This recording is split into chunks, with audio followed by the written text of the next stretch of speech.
Yo, what up guys, I'm Sammy and welcome back to the Soul Brothers channel, and this is a shoe that I did not know was gonna be so awesome, right? I just got these in and I'm like, holy crap guys, this shoe reminds me, I'll go ahead and say it, of the Kobe's. The Kobe 8 to be exact, or the Kobe 9 actually.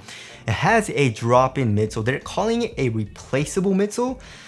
They're not selling the actual midsole separately, so I don't know if it's like actually replaceable, but it's a drop-in midsole, and the price is amazing guys. It's going for 120, but also this colorway I just saw on their website is going for 110 bucks guys. 110.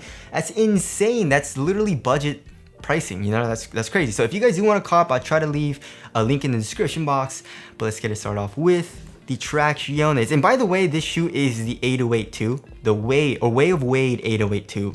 Sorry I didn't mention it, but anyways, the traction. So we have a solid white rubber outsole, and yeah, it's a pretty cool outsole design. I like it. We have the Way of Wade logo right here, and it kind of like, I guess, circles out a little bit. And we have another, like, I don't know, kind of reminds me of the atomic structure a little bit, and kind of circles out on that as well. So how does the traction feel? Holy crap guys, it feels really good so far. It has an amazing bite on my wood floors. It has a lot of squeak, which I like. Of course, squeak has nothing to do with performance. I feel like I always have to say that because someone always gets mad that I like to have squeak. You know, like, why are you showing squeak? It has nothing to do with performance. Yeah, I know. I feel like me and like a good amount of people like to have a little bit of squeak, you know, from their basketball shoes, you know what I mean? But yeah, it has a lot of squeak and it's super loud and high pitched. So I like that too.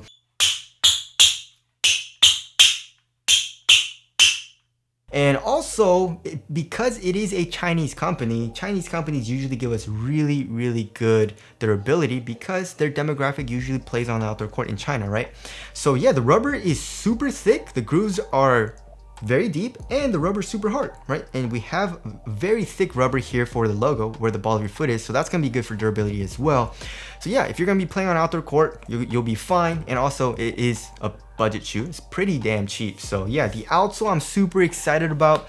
It's feeling really good so far. And also here in the middle of the outsole, we have it doesn't seem like a crazy plastic piece. I feel like this and also this plastic piece has more to do with like torsional support, right, and rigidity, but we'll get into that. Now moving on to the heel to toe transition.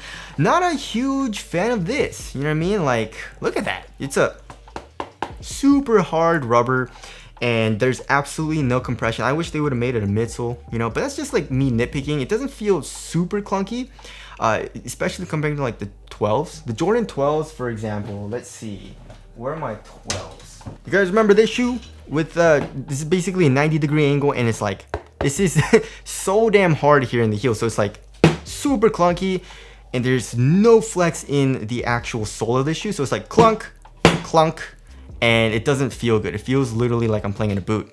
But this, there's a little bit more of a rounded shape, right? And then we have a lot of forefoot flex, which I like. So it doesn't feel as bad as the Jordan 12, although I would have liked it to have a little bit more compression here. You know, I don't like the outsole caging the heel this much, but that's just my personal opinion. And then here in the forefoot, we have a nice curve shape and a lot of forefoot flex. So overall, it feels pretty nice, but a little clunky here in the heel. All right, moving on to the cushioning setup. The cushioning setup is probably one of my favorite parts about this shoe, right? So it's really awesome. It's a drop-in, right? And it is Leaning Cloud Plus, right? It actually says just Leaning Cloud here, but on their tech specs, it says Cloud Plus, which is kind of weird. But yeah, I love drop-in midsoles. I feel like most shoes should have, or all shoes should have drop-in midsoles, just because there's a lot of advantages to it. Of course, there are disadvantages as well, but I feel like the advantages far outweigh the disadvantages. So of course, yeah, like I said, this is Cloud Foam, right? Cloud Plus. And the forefoot is really low to the ground, and then here in the heel it gets a little bit thicker, so there is a little bit of an offset. And also a good thing about a drop-in midsole is that first of all, the foam, right? The texture of the foam is grippy, so it grips your sock, it grips your foot, and like kind of keeps it in place inside of this, right? And also another thing that's really nice is that there's no strobo board, so because of that, you can feel the actual foam right underneath your foot. You don't have to make the foam super thick either to feel it.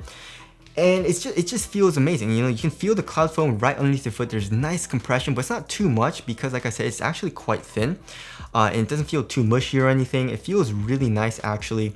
And also another good thing is for lateral containment, I guess, which we'll go over right now because I have the midsole out. But it's really good because they can just extend the foam up right here and put a sidewall here, right? And that is really good for lateral containment. Your foot's just like gonna be held into the actual midsole right here. And also you have all these lateral counters as well on the outer shell of the shoe. So yeah, the step-in cover is really nice. Core feel feels really good. One disadvantage about drop-in midsoles though is it usually bottoms out pretty quickly, right? But I guess that's better than just like not having cushion. You know, like for example in the Luca ones, they have, you know, Formula 23, but then like you don't really feel the Formula 23 ever because of the stiffer strobel board.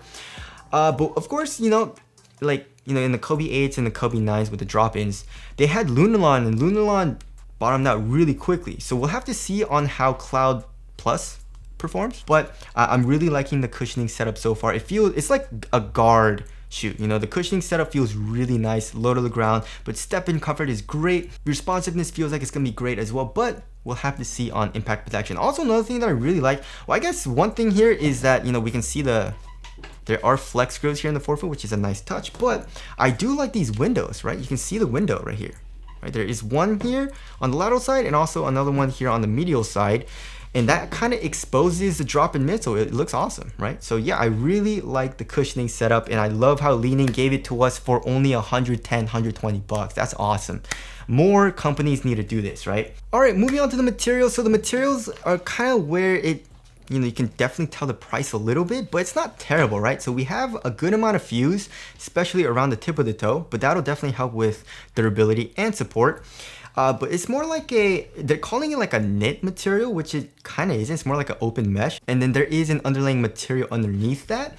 It's quite thin though, right? It's really thin actually, and it conforms to your foot really well, but it also feels really supportive because there's really no stretch, right? Also, you can, like, this helps for a lot of support as well, like this fused material right here. I also really love the design of the logo, right? The Li-Ning logo right here, kind of like, it reminds me a lot of the swoosh, you know, kind of like goes along the entire length of like the midfoot area right here, right? Overall, it feels nice. It's not the best for quality, but I definitely feel like it's pretty damn good for 110, 120 bucks. The tongue has really minimal padding, like here on top of the tongue, and then here for the bottom, it's a very open mesh, which is good for ventilation. It also is a half booty construction tongue, kind of like this mesh material goes all the way down up until like right here, so that'll give you a little bit better of a fit overall.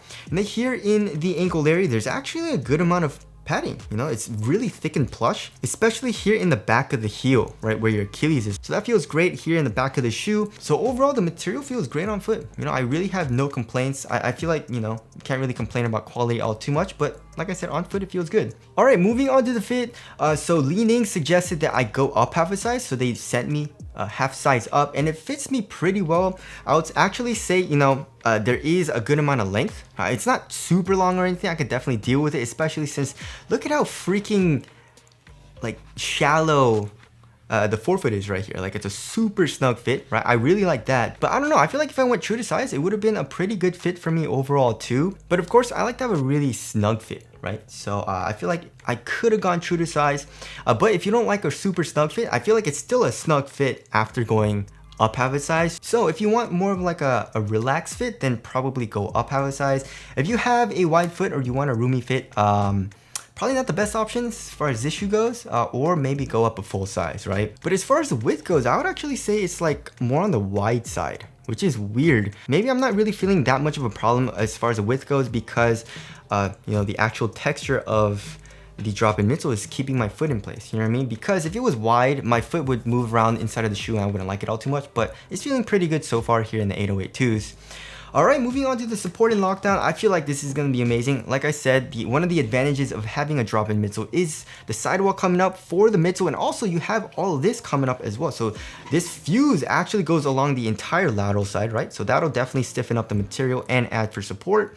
We have this plastic piece as well, you know, basically coming up on the entire lateral side. And also here in the heel, we have a crazy heel counter, it feels like. And also we have like an external one here in the back of the heel. I don't know why that's there. That's doesn't really do anything, but yeah, lateral support feels like it's gonna be very, very good, and I feel like my foot's gonna be contained into the shoe. Also, look at that, super wide base as well. So there is a very significant outrigger here on the shoe too. So yeah, support and lockdown, I feel like it's gonna be very good. Also, look at the cut of this. Look at how low it is. It's crazy low.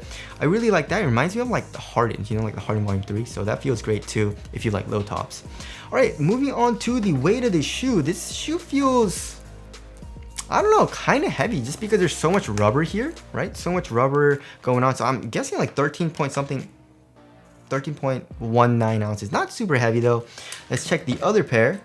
13.37 ounces. So average weight of my shoes is around 12.5 ounces. So it's a little bit heavier than average, but nonetheless, it's not like super heavy or anything. It doesn't feel heavy either. It also doesn't feel bulky. It feels overall super minimal, and also it feels like it's gonna be really responsive because cushion, like I said, feels low to the ground and responsive.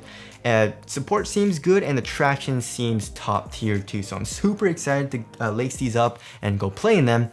As far as the aesthetics go, I love it. You know, I really like this colorway, and I also really like the overall like silhouette of the shoe too. So yeah, I mean, there also is, I forgot what it's called, like the Elite or Plus version of this, and it has knit, and also the drop in midsole is not Cloud Plus, it's full length boom cushion, which is amazing. So I definitely have to try those out too. I mean, the knit seems comfortable and the boom seems awesome too. So yeah, I'm very excited about those as well. So tell us what you guys think of the aesthetics down in the comment section below. So wrapping things up, yeah, this was a huge surprise, right? So a lot of you guys asked me to get this shoe. I saw a lot of people on Instagram getting the shoe as well, and like you guys were saying, oh, it's a drop in midsole, and I was like, ooh, that sounds pretty nice. So went ahead and got these, and Li Ning sent these out to me. And yeah, I mean, these might be shoe of the year. I don't know, but there's so many nice shoes out, guys. The PG6 Zoom Separate, Curry's, the Wild 10, the LeBron 20s. You know, these are feeling amazing too. So many good performers, and I'm very, very excited about the 808-2s as well. But yeah, it reminds me a lot of Kobe's. And so if you like Kobe's, I definitely feel like you'll probably like this as far as the overall feel goes. So anyways, that about wraps up my first impressions of the Way of Wade 808-2s. Again, if you guys do want to call up, I'll try to leave a link in the description box, but that's it. Thank you guys for watching, and I'll see you guys in the next one.